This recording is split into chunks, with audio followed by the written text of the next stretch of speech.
Hey physicists, this will be a step-by-step process going through the Phys classwork T1C2 acceleration animation in class practice. This will be at a little more of a controllable pace for you than what we did in class today. This is going to be step-by-step for number 1. Follow along with classwork.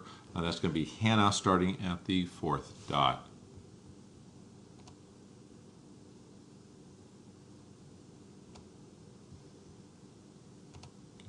Hey, so we'll see Hannah going across here. We can see, as we saw in class, that Hannah is speeding up. In physics, we would say that's accelerating. Her motion is from left to right, so we'll have a positive velocity. The dots here mark her position each second of motion. We can use the scale here. We could call it meters, we could call it centimeters, whatever's handy, but we can end up using those positions there. We're going to be starting at this dot, I guess it's actually the 5th dot, at 0.7.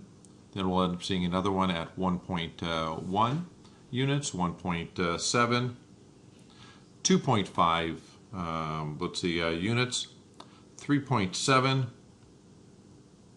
5.4, and finally at 8.0. I'm going to transfer those values over to the document and table. Hey, you can see here, this is the document that you'll be filling out as well. Some notes up here. We're going to replace anywhere it says insert in the table with the values we have. This motion map to the right side, we're going to edit the drawing and move the dots around. Velocity, just a reminder, is change of position, which we call displacement, divided by time since the last measurement. And in the graph down below, we're going to edit that by moving dots around. It'll make sense when you see it. We're going to add a best fit and curve line as noted, and then eventually we're going to calculate the slope of the velocity graph, which will give us acceleration. Hey, so I'm going to transfer these position numbers from the, from Hannah's movement across the screen, at least the way I saw it. And our first position was at, let me do that, 0.7, then at 1.1 centimeters. If we call it meters, that's fine too. Okay, the next position I had was at 1.7, 2.5 was the next one. I had her at a position of 3.7 next, then at 5.4, and finally at 8. If you want to know where these numbers came from, go back to earlier in the video and you can see as Hannah moves across the screen. Hey, so now I'm going to fill out the next couple of columns, our change of position, and that's going to be a change of position from the last time we measured it, our change of time.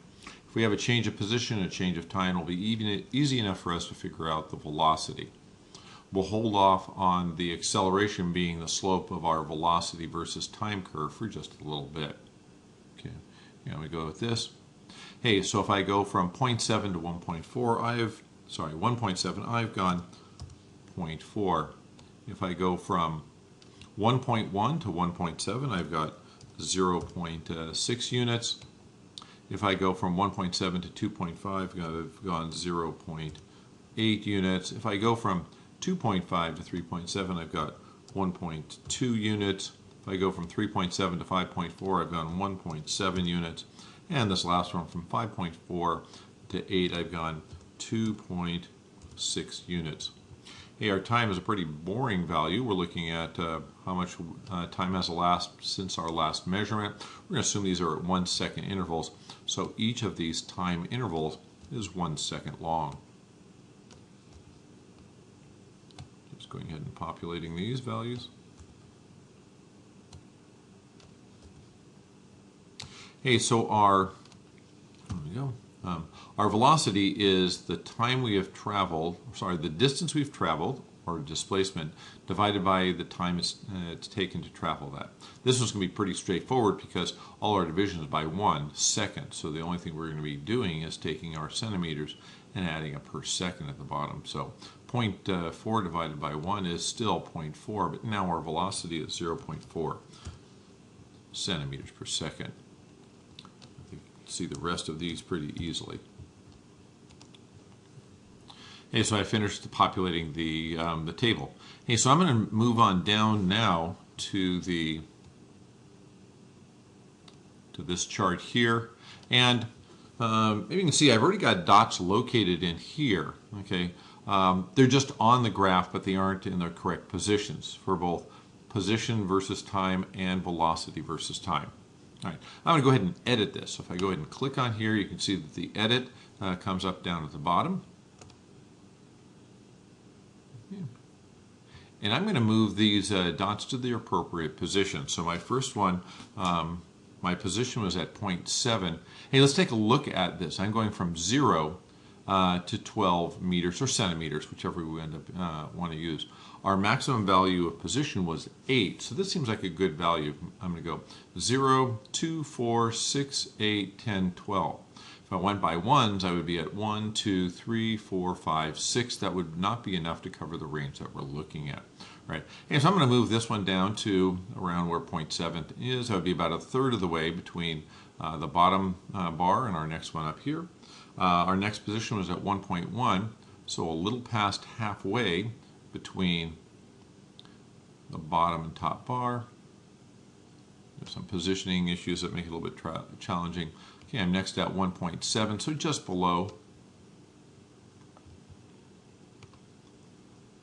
Okay, so just below the mark of 2. Next one is at 2.5. So above the 2. Okay. Next I'm at 3.7. So 4 seconds, that will be just below 4. Next one I'm at 5.4. That's going to be pretty close to 6. And the last one up at 8. All right. Hey, so I'm going to go over to the velocity and adjust those. Yeah, but let's just take a quick look back at position versus time. You can see that's going to make that nice curve that we expect to see if we have accelerated motion. All right, let's take a look at velocity. I'm going to have 0 here. Your original graph probably has 30 up here and minus 30 down here. I've already modified this because I only have a maximum of 2.6 meters or centimeters per second. So having 0, 1, 2, 3 seem to be a good unit for me. I'm only starting at number 1. I don't have a velocity really at 0 because I need a change of position. I have to subtract it off of my last entry. All right, so my first one is at 0.4, so about halfway between the top and bottom. The next one's going to be at 0.6. Next I'm at about 0.8. That looks like about 0.8. Okay, 1.2 to just above this line here at 1.7. Okay, and at about 2.6. All right, let's go back that up. All right, we have our graph of velocity versus time. Hey, so what we're looking for is really a best fit line. I'm going to do this with the velocity curve first, or I'm sorry, velocity line. I want to end up having a best fit line through that. So I'm going to go ahead and highlight this line here, which will be my best fit line. Notice how I kind of grabbed it from one end. Okay, and down over here. So I'm editing the position where this is. There, okay, so I roughly have something that's going up and to the right, you know, and some of the points are on one side of it, so the other points are on the other side. Okay. I'm going to come back over to the position versus time graph, and I'm going to update that so that I end up getting a nice curve through that. The way I do that is listed here. I use the scribble feature to insert a best fit position curve. So let me just adjust this up a little bit higher so you can see where I'm going to be working on. Up here. All right. Hey, so on my options up here, okay, under select line, I'm going to come down here to this bottom one that says scribble. Okay. Now I end up having a crosshair here. Okay, wherever once I press this down and hold the left mouse button, as I drag that around, it'll end up making a line wherever I draw it. Get a steady hand, best I can. That's not bad. Okay. Hey, so a bit of a curve here. I'm going to go and see if I can end up making, I'm going to change the color. I'll go to red and make it nice and thick so we can end up seeing that a little bit better. Okay. I'm all done with this. Let me go ahead and save this in the upper. Let's see, I'm going to move this around a bit so we can see a little bit better. Fortunately, there we go. All right, so I'll go to the save and close. Go ahead and click on that. Hey, now we've ended up saving it here. About the last thing we have to do now, two things, I guess. One is we're going to calculate our acceleration, okay, and we'll go ahead and make a motion map. First, I'm going to go ahead with that acceleration. So I'm going to come all the way down here. I'm going to pick 2 points on this line. Hey, it looks like I'm going to say at 1 second, I have a value of about 0.5 meters per second. Remember, I'm looking for 2 points on this line. Hey, and over at, let's see, at 6 seconds, I'm at 1, 2, 3, 4, 5. At 6 seconds, I'm valued about, I'm going to say that's about 2.5. About 2.5. I'm going to look at my rise over my run to figure out the slope of this line. So if my rise goes from 0.5 to 2.5, I have a rise of 2. And that's going to be centimeters per second. And our run from 1 out to 6, the difference there is 5. I'm going to come up here and just in this box here, just kind of highlight that.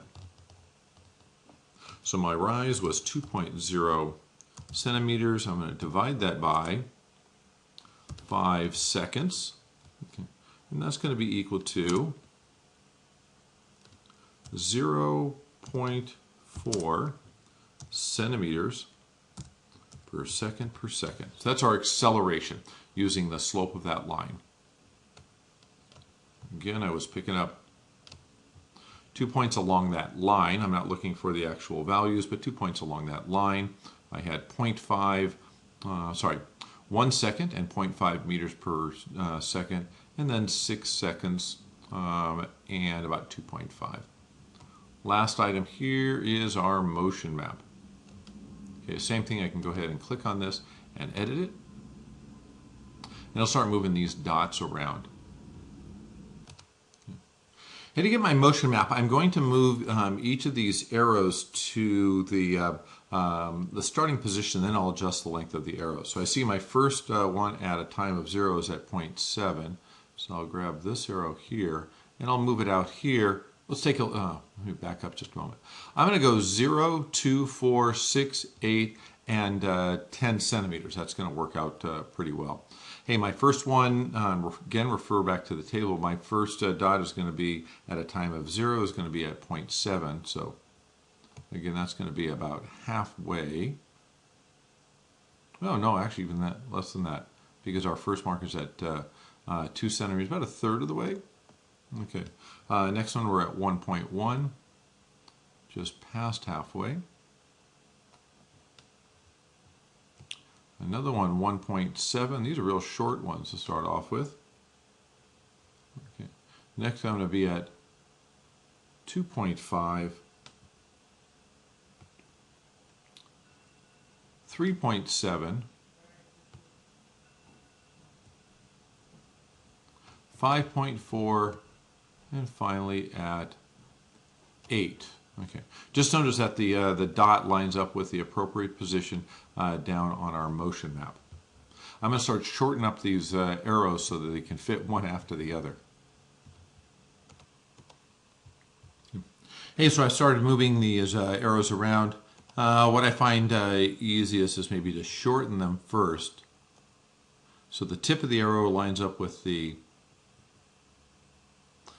dot of the next arrow. This one I'll go ahead and I'll shorten this down. Some of our movements are pretty small, and with as big as I've made the arrow, it gets a little weird trying to line them up. But I hope you get the idea what I'm doing here. Actually, the tip of the arrow is so big that you don't really even see the arrow much anymore. Okay, and this last one, probably only going to have an arrow head. What I'm trying to do is align this with the arrow that's below it. There. Okay. Hey, so overall our motion map shows that we have small displacement at the beginning. As we go along, we get larger and larger displacements on those equal intervals of time. Okay, and here's our motion map. Not particularly pretty, but it works okay. All right. Hey, so this shows you how to do number 1. Number 2 will involve the car slowing down, and that'll be up to you to do on the second page. All right. So good luck with that. Okay, do that on the second page.